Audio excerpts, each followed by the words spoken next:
Anael. No fogo do amor. Junho de 2015. Eu venho responder às suas interrogações.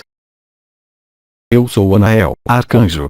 Bem-amados filhos da lei de um, eu venho, com vocês, partilhar a paz de Cristo, antes de dar-lhes a palavra para suas interrogações. Silêncio. Eu escuto, agora, as suas questões. Questão: quais restrições sofrerão os corpos durante os 3 dias, para aqueles que não desaparecerem, não em termos de respiração, de temperatura e de atração terrestre? Bem-amado, convém apreender que cada situação de irmão e irmã humanos na carne corresponde a uma situação diferente. Há, é claro, mecanismos precisos que correspondem, ao mesmo tempo, às leis da gravidade, às leis das órbitas e às leis das emissões de irradiações dos diferentes corpos na interação. Ao nível do corpo físico, assim como do que se desenrola no interior, na alma ou na consciência. O mecanismo de êxtase traduzir-se-á, efetivamente, por diversas vivências que serão, sobretudo, invenção e, antes de tudo, função desse elemento, ou seja, de seu posicionamento na revelação de sua eternidade. De acordo com as negações, os choques, as resistências, as raivas ou a aceitação ou a alegria desenrolar-se-á uma história muito diferente. Portanto, a conclusão será bem após esses 3 dias, a conclusão lógica do que você tenha escolhido, do que você tenha vibrado e do que deve ser, para você, a maior das liberdades. A consciência estará ocupada em lutar contra seu desaparecimento ou em desaparecer por ela mesma, pela graça do apelo de Maria e pela graça do conjunto de manifestações geofísicas que sobrevêm naquele momento. Assim, portanto, não se preocupe com seus corpos. Não se preocupe com o que, de qualquer modo, não tem outro objetivo desde todos os tempos nesse mundo, não tem outro objetivo que não o de desaparecer, mais cedo ou mais tarde. Nada a temer, nem a esperar, nem a provar para aquele que está na paz. Nada a temer, nem a esperar, nem a ter medo para aquele que tem sede de luz e que tem sede apenas disso, apenas do amor e de nada mais. Mas lembre-se de que você não pode ter sede de amor e sede de manter o que está prescrito e que não tem outra saída, de qualquer maneira, que não há de desaparecer, a um dado momento. Assim, portanto, no momento em que os sinais do céu, no momento em que os sons, no momento em que seu próprio corpo souber que o momento é chegado, decorrerá, muito naturalmente, um espaço de tempo que o coloca na condição ótima para viver o que há a viver. Então, não se preocupe com esse gênero de coisa porque, lembre-se, Cristo disse: aquele que quiser salvar a própria vida, perdê-la-á. Apreenda, efetivamente, o alcance dessa frase que é bem mais do que simbólica, bem mais do que figurada, mas corresponderá, estritamente, à verdade do instante a viver. Cabe a você ver. O que você quer salvar? O efêmero ou o eterno? A partir daí, você tem a solução. Amar acima de tudo ou permanecer na dúvida, no medo, nas resistências.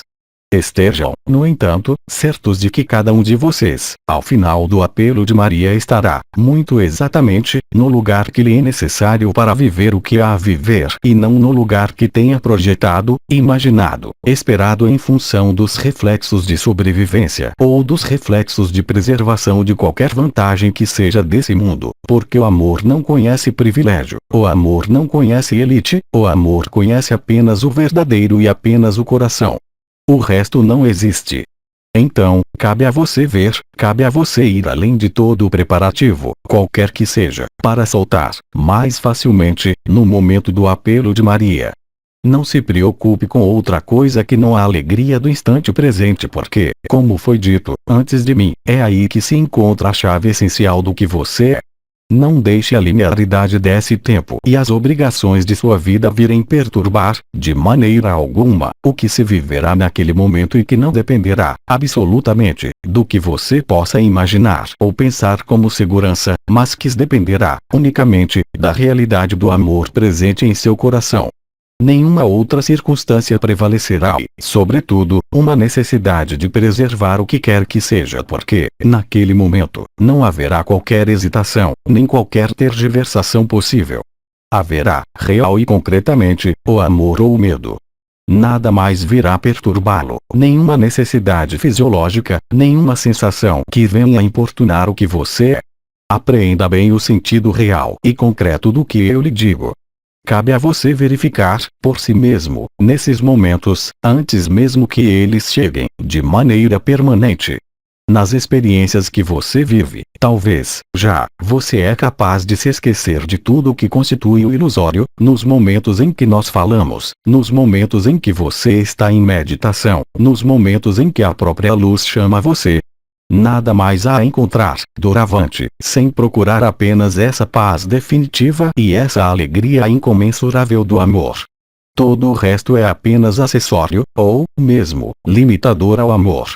O que, ainda hoje, pode surgir em você, de maneira muito legítima, concernente às leis desse mundo e ao efêmero desse mundo, em todas as suas relações, não terá mais qualquer sentido, progressivamente e à medida que o Espírito do Sol transmitir sua mensagem e que o coro dos anjos acompanhar você, precedendo Maria. Então, fique firme na verdade do instante e na verdade do coração e deixe desagregar-se o que desaparece nesse momento, para cada um de vocês, porque isso corresponde, verdadeiramente, ao ajuste final desse momento. Silêncio. Outra questão. Em meu sonho, eu sonhava com qualquer outra coisa, quando o cubo de Metatron impôs-se diante de minha visão, abrindo-se e voltando a encaixar-se em si mesmo, como uma imagem em 3D. Você pode dizer-me o que Metatron quis fazer-me passar como mensagem? Na época, eu não conhecia esse cubo. Bem-amado, a revelação do cubo metatrônico e a reversão desse cubo nele mesmo corresponde, efetivamente, à revelação de Metatron, nesse mundo nomeado, de modo muito lógico, a Jerusalém Celeste. Assim, portanto, é-lhe anunciada a iminência do derramamento de amor sobre esta terra. Quando o cubo revela-se a você, de qualquer maneira que seja, isso significa que, de maneira irremediável, as novas chaves metatrônicas, mesmo se elas lhe sejam desconhecidas, estão ativas em você. Silêncio. Outra questão. Há, entre nós, presente, um ou uma Elohim dos 12 crânios de cristal, encarnado. Bem-amada, não me cabe dizer-lhe se existe, nessa assembleia ou em qualquer outra assembleia. O que eu posso dizer, simplesmente, é que o conjunto de Elohim está, necessariamente, encarnado ou muito próximo de uma partida há alguns anos, mas permanecem presentes junto a vocês, nesse final específico do confinamento, e não pode ser de outro modo. O conjunto de Elohim da criação de Atlântida está, obviamente, presente na superfície desse mundo, em seu lado encarnado ou do outro lado, e participa, assim, igualmente, com vocês, qualquer que tenha sido o caminho deles, qualquer que tenha sido a queda deles ou a redenção deles na ilusão, isso não tem mais qualquer importância. Ninguém poderá subtrair-se do fogo do céu, tanto Elohim como o diabo, como qualquer ser humano, quer queira ou não, como toda a vida não, unicamente, dessa terra, mas do conjunto do sistema solar. Silêncio. Outra questão. Você pode detalhar os fenômenos de transubstanciação, por favor? Bem-amado, a transubstanciação consiste em passar, de maneira definitiva, da lagarta à borboleta. Você ficou suficientemente na crisálida. É o que você construiu, o que você dissolveu, mesmo em sua consciência comum como na supraconsciência. No momento da sobreposição final do efêmero e do eterno, realizar-se-á uma alquimia final, que permitirá fazer passar o que você nomeia corpo físico a outro corpo, se isso for necessário, nomeado corpo de existência. Há, como você sabe, sobreposição de dois corpos, mas, também, alquimia concernente ao fogo físico, que vem liberar o que estava confinado pela ação do fogo do Sol, pela ação do fogo da segunda estrela e pela ação do fogo da Terra. Assim, portanto, o fogo acabará com toda resistência, toda oposição como todo corpo, e libera, então, a glória de sua ressurreição, e realiza, então, a ascensão, mesmo nessa realidade. A transubstanciação é, portanto, o desaparecimento de um estado e o aparecimento de outro estado, tudo isso na mesma continuidade do que você é, passando de uma consciência limitada à consciência da eternidade. Essa transubstanciação produzir-se-á de maneira natural, com facilidade, para aqueles que nada mais vivem do que o coração ascensional, o que quer dizer, com isso, que o coração ascensional tomará todo o campo da consciência. Então, aí, essa transubstanciação acontecerá em um piscar de olhos, se posso exprimir-me assim. Se existem zonas de sombra, se existe, na alma presente, orientações assumidas e desejadas, então, a transubstanciação necessitará de uma iluminação e de uma transferência em outras esferas. Se a resistência torna-se, ou a oposição torna-se, formal, se posso dizer, a eternidade toma o lugar de qualquer modo. Para isso, será necessário, efetivamente, dissolver, inteiramente, o que é ilusório e falso, ilusório e limitado.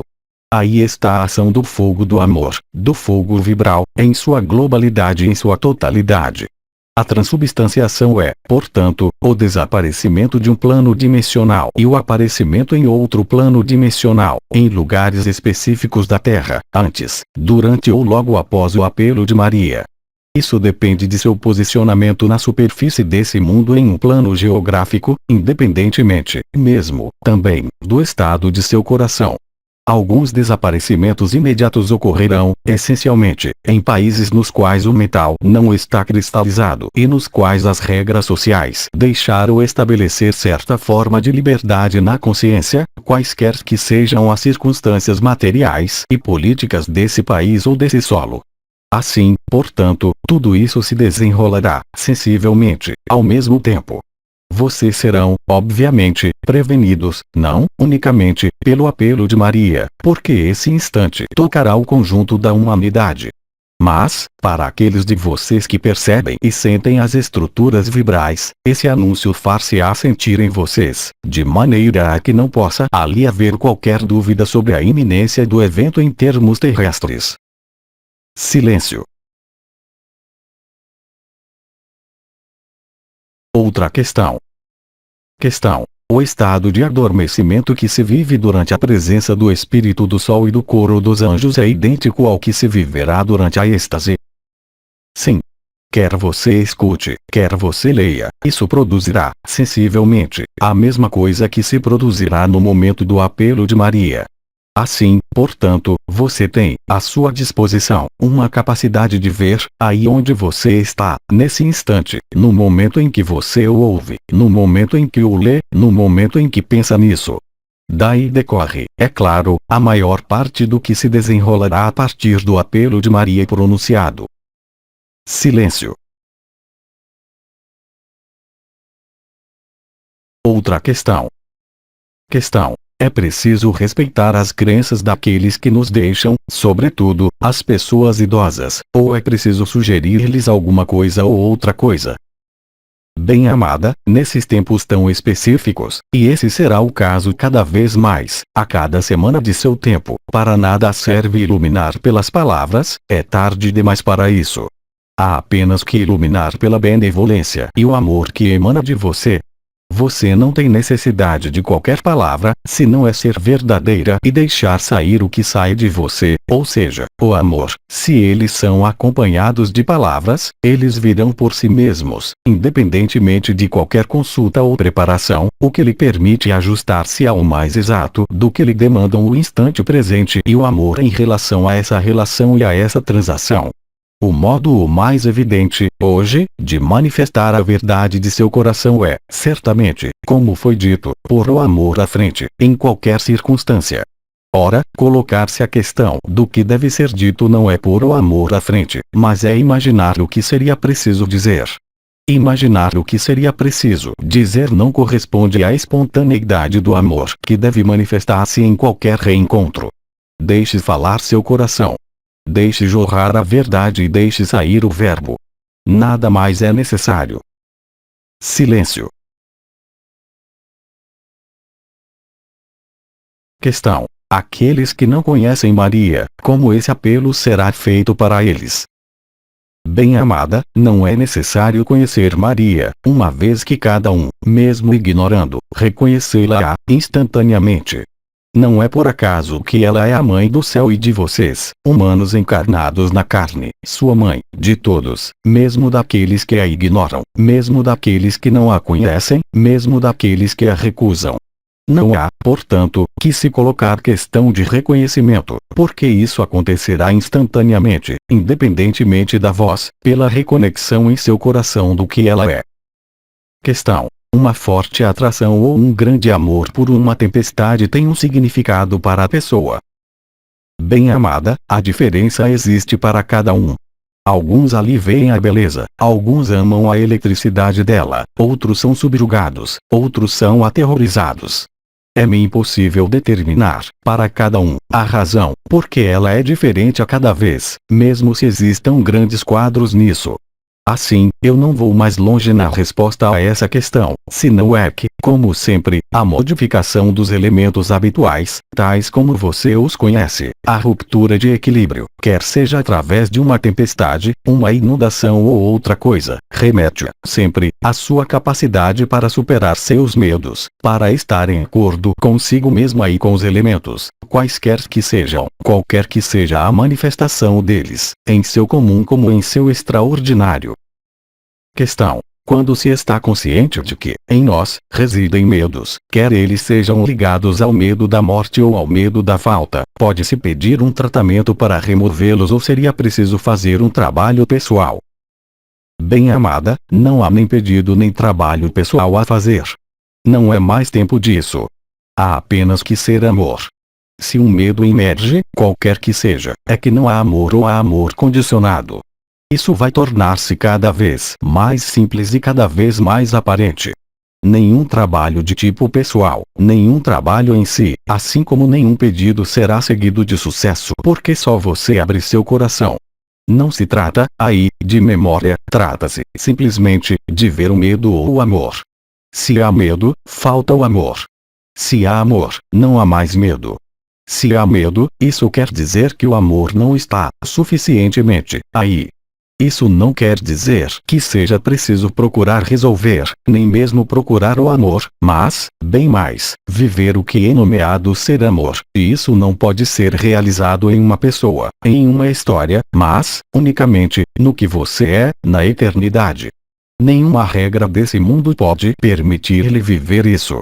É tempo, doravante, de deixar o coração seguir o impulso de Cristo, o impulso de Uriel e seguir, realmente, e deixar desaparecer o medo.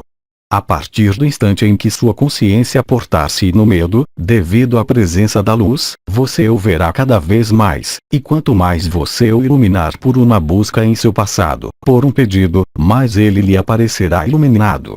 Aí se encontra a solução. Você não é o que está iluminado e você é o que ilumina. Então, naquele momento, você aprenderá e viverá essa última reversão. Apenas você é que gera e mantém seus medos.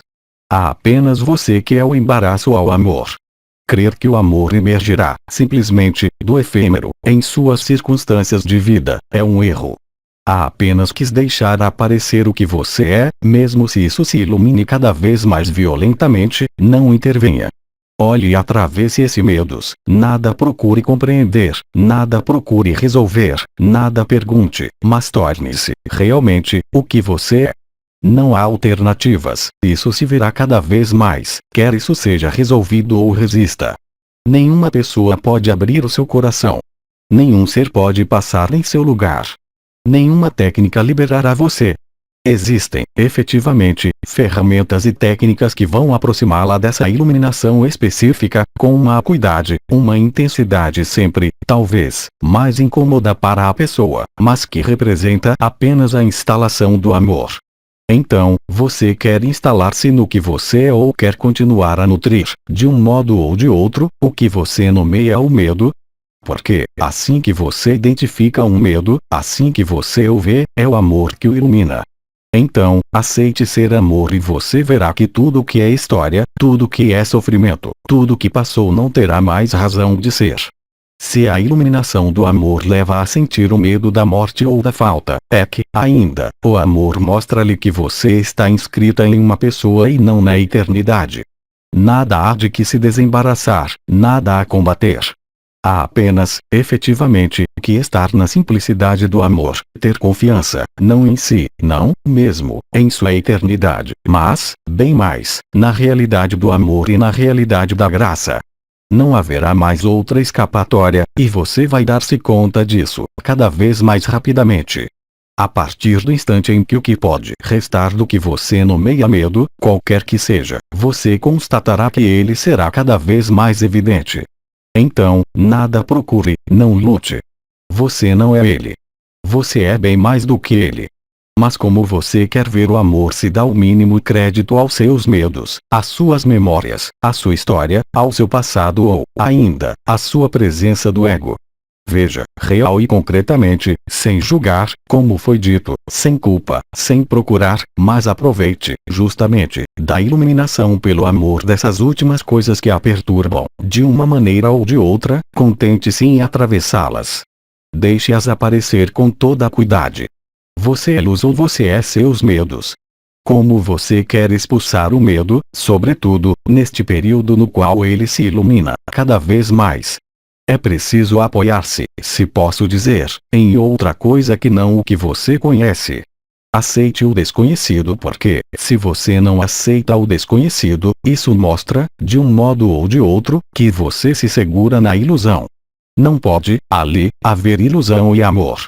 Há amor ou há todo o resto, exceto o amor porque, no amor, tudo se dissolve e nada pode tomar a consciência e nada mais pode aparecer que não o amor. O que se manifesta a vocês após o que o comandante havia nomeado belo mês de maio é apenas a conscientização disso. Isso irá até seu termo, até que vocês soltem ou até que vocês aceitem suas próprias resistências. Em resumo, qualquer que seja a fase na qual você esteja, de sua negociação, de sua raiva, de sua aceitação, lembre-se de que o mais simples seria permanecer na negação, protegendo-se do medo, mas isolando-se, também, do amor. A aceitação é a chave da resolução de qualquer conflito, porque você mostra, assim, que não é mais uma pessoa que quer dirigir, como pessoa, sua própria causalidade, suas próprias memórias. Isso quer dizer, simplesmente, que você está, ainda, identificada a essas memórias, a essas feridas e, portanto, você não está livre, portanto, você procura liberar-se, utilizando-se da pessoa. Isso não pode ser possível. Isso se tornará evidente, com cada vez mais estardalhaço, para a pessoa, é claro. Porque só em alguns casos o estardalhaço pode deixar o amor instalar-se. Lembre-se, também, de que, a partir do instante em que você diz eu tenho medo, a partir do instante em que você constata o medo da falta, o medo da morte, isso quer dizer, simplesmente, que o amor não está instalado de maneira definitiva. Só o amor será o agente curador do medo da falta ou do medo de perder o que quer que seja, porque você não viveu, ainda, o fato de que, estritamente, nada a perder, ao perder o que quer que seja que pertença ao efêmero. Isso mostra e prova, a si mesmo que, nesses casos, você está, ainda, inscrita no efêmero, segurando, ao mesmo tempo, o efêmero e o eterno. Isso não pode ser. Isso não pode subsistir. Então, veja isso e deixe a pessoa, no sentido ego, desaparecer, e deixe a verdadeira vida aparecer, que não conhece nem medo nem falta. Então, isso quer dizer, também, que, se isso é experimentado durante este período, é que a verdadeira vida e a graça de Cristo não a recobriu inteiramente. Lembre-se, nada a procurar para isso, há apenas que se abandonar. Há apenas que desaparecer, o tempo que a verdade ecloda, de maneira definitiva. Você vai dar-se conta de que nada pode resolver por si mesma, porque resolver por si mesma nada resolve, em definitivo, na equação do medo e do amor. Veja isso, claramente, e veja no que você impunha, hoje, a querer debater-se, a querer encontrar, a querer resolver ao invés de querer ser. Onde está seu medo, que a impede de ser, se não é o apego, efetivamente, à pessoa e à sua história? Aqueça a isso, veja-o claramente, não desvie seus olhos e abra completamente o coração, porque, quando seu coração estiver aberto, de maneira definitiva, ele se consumirá de amor e você pedirá apenas uma única coisa: ser o amigo de Cristo ou a esposa de Cristo. Nada mais terá importância. Nem seus sofrimentos, nem sua pessoa, nem suas memórias, nem seus hábitos, nem suas crenças, nem mesmo sua vida. A única verdade está aí, todo o resto são apenas projeções, idealizações, suposições, crenças baseadas na ilusão da pessoa e nas leis desse mundo no qual a lei de amor não está, ainda, completamente instalada, mesmo se a vida esteja presente, na totalidade. A lei de amor e o fogo do céu que vem batizá-los no sopro do Espírito e vem, efetiva, concreta e fisicamente, queimar tudo o que é efêmero, sem qualquer exceção. O medo de morrer, o medo da falta é apenas um obstáculo que você mesma desenhou em seu caminho. Por medo de quê? Do amor, simplesmente.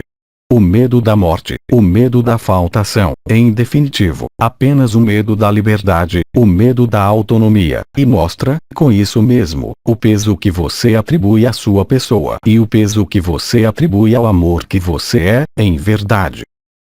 Silêncio. Questão. Por vezes, há grandes surtos de calor que sobem no conjunto do corpo, que vão e que vêm. São as premissas da transubstanciação. O elemento fogo, você compreendeu, é o elemento da transubstanciação. Quanto mais o fogo aproxima-se, em termos temporais e em termos espaciais, mais seu fogo vai crescer. Trata-se do fogo do amor que, do ponto de vista da pessoa, pode ser vivido, efetivamente, como um calor intenso. Essa consumação é o testemunho e o impulso é a realidade de sua ressurreição. É o início ou, mesmo, a finalidade, para alguns de vocês, do processo de ascensão. Silêncio. Bem-amados filhos da lei de um, existe, ainda, em vocês, outros questionamentos. Questão. Se sobrevivemos aos 3 dias, o que devemos fazer com os corpos à nossa volta?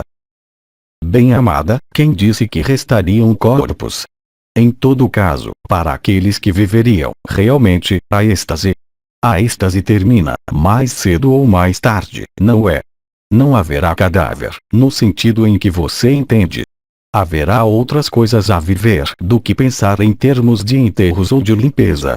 Isso é, simplesmente, uma interrogação da pessoa. É como se você me perguntasse como fazer suas necessidades durante esses 3 dias de êxtase.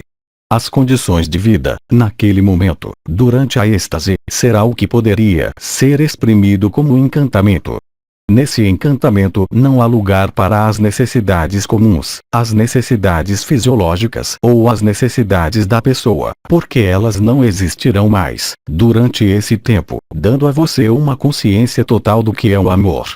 Isso se chama o face a face e do que se chama o efêmero ou o medo. E vocês verão, distintamente, ao final dos 3 dias, onde vocês estão. A êxtase, por si só, pode fazer morrer de medo, mas aquele que morrer de medo naquele momento será liberado, do mesmo modo que aquele que irá a alguns lugares de ensinamento ou que serão liberados no próprio instante. A finalidade é, estritamente, a mesma, para todos. Bem-amados, se não há outras questões, eu terminarei minha intervenção nessas palavras. Os tempos que vocês vivem são os tempos da ascensão, eles são inscritos em sua carne, são inscritos em sua história, mas, também, no que lhes é dado a ver, tanto em si como nesse mundo. Não há, portanto, que escapar do que quer que seja. Há apenas que acolher a luz e deixar ser, porque aí está sua eternidade. Esse face a face é, obviamente, o que foi chamado, também, o julgamento final, a promessa e o juramento, que sobrevirá nos tempos concomitantes ao apelo de Maria e à êxtase, isso vocês sabem. Nada a preparar. Nada a temer. Nada a esperar. Nada a projetar, em uma noção de qualquer data porque, como eu disse e como nós o repetimos já, há alguns meses, vocês estão vivendo isso. Permitam-me, então, abençoá-los no espírito do sol e no coro dos anjos e dizer-lhes até breve, até logo.